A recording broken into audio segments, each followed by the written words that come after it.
Kanalıma hoş geldiniz arkadaşlar.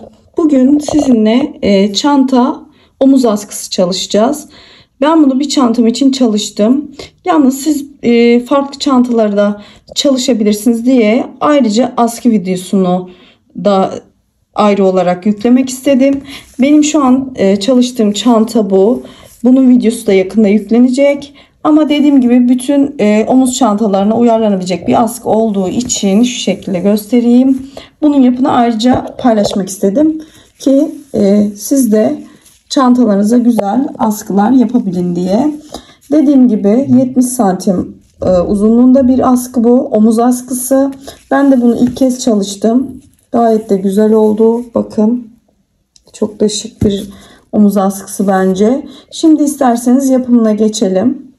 Şimdi dediğim gibi 70 santim zincir çekeceğiz ama ipimden şöyle biraz dikmek için uzunca bir parça ayırıyorum ki tekrar ip eklemeyelim. Ve dediğim gibi ben zincir hesabı yapmıyorum arkadaşlar, santim hesabı yapıyorum çünkü herkesin ipinin kalınlığı, tığının kalınlığı, elinin ayarı farklı oluyor.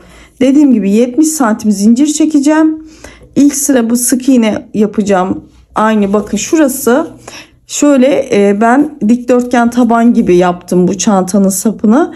İlk önce 70 santim başlıyorum. Zincirimi 70 santim çekeceğim. Bunu sık iğne yaptığım zaman bu biraz toplama yapıyor ve normalde askımızın bitmiş halde 70 santim. Ve ben bunu ütüledim. Dediğim gibi bitmiş halde 69 santim gibi düşünün. Ütüleyince de 1 santim uzuyor, 70 santim. Yani bu sizin kendi çanta omuz askısına göre de değişebilir. Dediğim gibi 70 santim. Ben şimdi zincir çekiyorum. 70 santim olacak şekilde zincirimi çektim. Dediğim gibi zincir sayısı vermiyorum. Herkesin tığ kalınlığı, ip kalınlığı, elinin ayarı farklı arkadaşlar. Bunu bana çokça soruyorlar ama veremiyorum. Zincir sayısı verince deniyor ki benimki kısa oldu ya da o yüzden ya da büyük geniş oldu, uzun oldu. O yüzden dediğim gibi santim veriyorum. Ona göre zincirinizi çekin arkadaşlar. Şimdi burada aynı normalde oval taban yapar gibi ya da dikdörtgen taban yapar gibi ilk sıra sık iğne gideceğiz arkadaşlar. Yani buraya. Şimdi şuradan ben bir tanesini atlayıp yan taraftakinden başlıyorum. Bakın şu şekilde normal sık iğne yapıyoruz. Aynı taban işler gibi her bir zincirin içine birer adet sık iğne yapıyoruz. Şöyle bakın.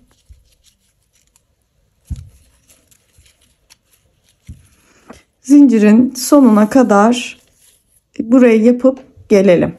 Evet, son sıraya geldik. Burada şu kilit zincirimiz orada, şurası. Şimdi burada normal oval tabanlarda ya dikdörtgen tabanda yaptığımız gibi 3 adet sık iğne yapacağız içine. Birinciyi zaten yaptım. 1 şu şekilde, 2 ipi arkada bırakacağım. Şu şekilde 3 adet. Burada ipi yürütmüyorum çünkü bununla dikim yapacağım.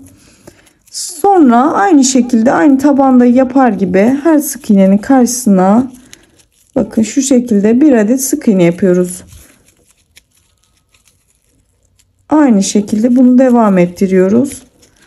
Burada da sıra sonuna kadar aynı işlemi yapıyoruz. Burada da gene şu son sıraya 3 adet sık iğne yapacağız. Aynı buradaki gibi ve bir sıraya geçeceğiz. Son sıraya geldim. Buraya da aynı diğer köşede yaptığımız gibi 3 adet sık iğne yapıyoruz. 2 ve 3.'yü bunu da yapıyoruz ve dönüşümüzü yaptık. Aynı normal oval taban gibi ya da dikdörtgen taban gibi bakın. Ve aynı şekilde bütün sık iğnelerin üzerlerine döndükten sonra birer tane sık iğne yapıyoruz. Ve bu sırayı da böyle tamamlıyoruz. Şimdi burada şöyle bir püf noktası var. Dediğim gibi normalde zinciri başlarken 70 santim başlıyoruz. Sık iğne yapınca bu santim birkaç santim kısalıyor arkadaşlar. Hani dediğim gibi toplama yaptığı için. Şimdi bakın şöyle göstereyim. Şimdi bunu ölçeceğiz. Sonra bu askının bitmiş hali ve ütülenmiş hali 70 santime denk geliyor. Yani bitirince. Şöyle şu şekilde ölçelim.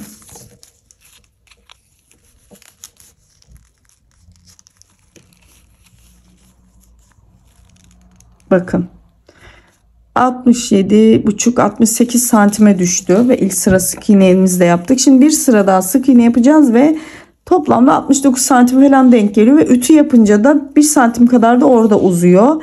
Ve şunu da söyleyeyim, hani bunu yaparken de elinizde düzeltmeyi unutmayın. Yani böyle kendi kaldığı gibi değil, şöyle elinizde şu şekilde düzgün görüntü verip ondan sonra mesela her sırada işleyin. Bu önemli kağıt ip işlerken. Şimdi ben bunu bütün sıraları tamamladıktan sonra uç kısmında tekrar görüşelim. Evet, sıra sonuna kadar geldim. Şimdi burada dikdörtgen taban yapar gibi, yani bunu dikdörtgen taban yapanlar bilir ama bilmeyenler için şurada 3 tane sık iğne yapmıştık, gördüğünüz gibi 1 2 3. Bunun ilk baştakine 3'er adet,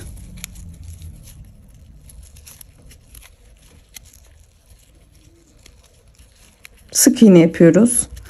Ortadakine 1 adet, yani biraz sert, batımı biraz zor oluyor. Ortadakine 1 adet sık iğne yapıyoruz.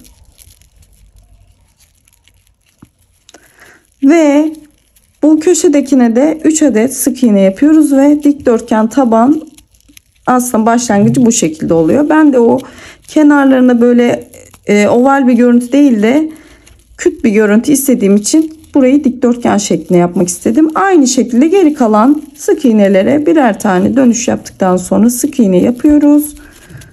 Ve bu sırayı da bu şekilde tamamlıyoruz. Bakın. Gördünüz mü? Yani şu şekilde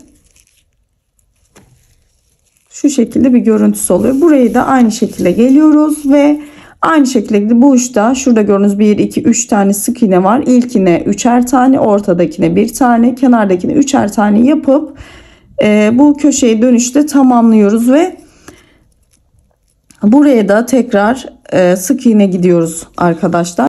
Evet, ben dönüşlerimi yaptım. Dediğim gibi bu köşelerde 3'er tane, ortada 1, köşelerde 3'er tane. Aynı işlemi de burada da yaptım ve sonra buraya kadar geldim. Bakın iki tarafta da 3'er kez kenarları arttırmamızı yaptık. Burada şimdi yaptıktan sonra şu köşede durduk. Burada şu işlemi yapacağız. Bakın. İplik yürütmeye geçeceğiz arkadaşlar. Sıranın şöyle iki başına da aynı şekilde başlıyoruz ve ilk, yani bu köşedeki son sık iğnelerin tepesinden doğru iplik kaydırma yapıyoruz ve sonra ortasına geçeceğiz bir tane. Şimdi bunu yapmak için şu şekilde, dediğim gibi köşeye geldik. Bu ilk hani arttırdık ya kenarlarda, bakın şurada, bakın burada köşeye geldik. Şimdi bu köşeye geldikten sonra bakın şu şekilde her birinin tepesine batıp şöyle ilmek kaydırma yapıyoruz. Şöyle yakınlaştırayım.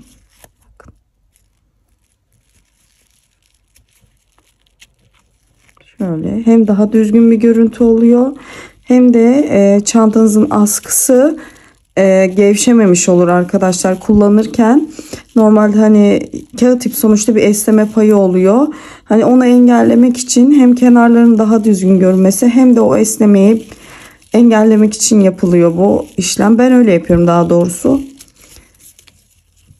Daha düzgün görüntü ve dediğim gibi bakın şu şekilde bütün bu sık iğnelerin tepesine batıp bu işlemi yapıyoruz arkadaşlar ve buradan yani bu şekilde devam ediyoruz. Buradan dönüyoruz. Yine buraya gelince, başlangıç noktamız gelince ipimizi şu ortaya çekeceğiz ve ortadan devam edeceğiz. Buraya kadar tamamlayıp geliyorum. Evet, bütün sıranın dış kalan, yani dıştaki sıraların hepsine işlemimizi yaptım. Şimdi burada şu aradaki, şunu görüyorsunuz, şuradaki iplik kaydırma yapacağız. Bunun için son geldiğimiz, yani başlangıç yerine geldik. Burada ilmeğimizi şöyle uzatıyoruz ve şu şekilde, bakın en son burada yapmıştık ya kaydımı, onun ortasından ilmeğimizi şöyle uzun bırakıyoruz ki ipimizi aşağıdan, çünkü şu tarafa çekeceğiz. Kağıt ip biliyorsunuz zor şekil alıyor. İpi kısa bırakırsanız bu ipi buradan çekmeniz çok zor olur. O yüzden ilmeğimizi uzatarak çekiyoruz. Bakın şu şekilde. Şurayı elimize düzeltelim. Şimdi buradan bu ilmeğimizi şuradan çıkartacağız ve buradan aynı şekilde bunları yapmaya başlayacağız. Buradaki ilmek kaydırmalarımızı. Tığımızı şöyle geçiriyorum. Bakın.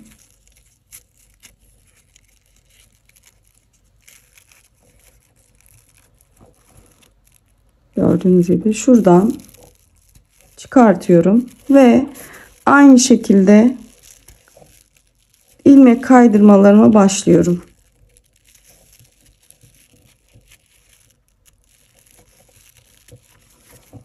Şu şekilde göstereyim. Bu ilmek kaydırma yöntemini bütün askılarınızın kenarlarında yapabilirsiniz. Ben daha sağlam olsun, esneme yapmasın ve şık bir görüntü oluyor. Ben seviyorum. O yüzden böyle bir sap yapmayı tercih ettim. Sadece sık iğne yapıp da bırakabilirsiniz ama dediğim gibi bu görüntü daha şık duruyor bence.